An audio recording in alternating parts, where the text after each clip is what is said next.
Peter Duffy is Easyjet's commercial officer and joins me now. So how far away are we in reality? How long is it going to take to build this plane and develop it? Well, we hope it can be in 10 years' time, which is quite a short period from where we are today in airline terms. The company we're working with, Wright Electrical, already have a two-seater electric plane which is working today.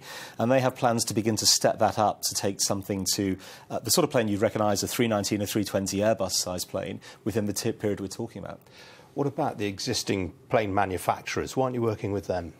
So Wright Electrical are wanting to really pioneer this technology. I don't think it's going to be one or another company that begins to do it. I think this is much more collaborative in terms of how it will begin to work. So they're looking for a proper airline to help them understand how we work, what our customers want, and we're very happy to collaborate and work with them to make sure they have the best chance of bringing this to market. So when you call it an electric plane, does that mean it doesn't have any liquid fuel at all on board? Yeah, it runs on batteries. So essentially it runs in the same way that an ordinary plane would do, but instead of having jet fuel, it has batteries, which actually then power the engines which power the propellers. I mean, these batteries are going to have to be blooming efficient, though. I mean, at the moment, kerosene provides far more energy per kilo than a battery does. Yeah, that's the big task. So if you look at how battery technology progression has to work, essentially it has to improve by about 1.5 times to where it is today.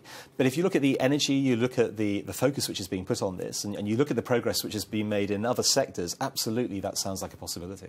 I mean, of course, kerosene, when you burn it, it's gone. So battery, the weight of that is with you the whole flight, of course. So that's what it's all about. It's all about the weight to power ratio. But what you're seeing is chemistry changes which are just making that much more a possibility than anything we believe. But I think if we look at other industries, other parts of transport, we wouldn't have thought the progress which has been made in the last 5 to 10 years would have been possible a period ago.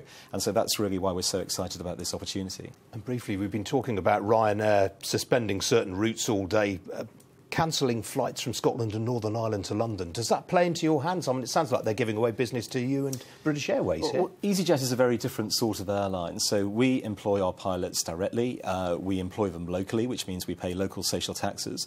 And we also respect local unions as well, and we work for local unions. So whereas other airlines have a self-employed model, we have a very different model. It means we have very low pilot turnover. So people have been confident that those sorts of cancellations won't be happening with us in the same way. All right, Peter Duffy from Easyjet. Appreciate you joining me.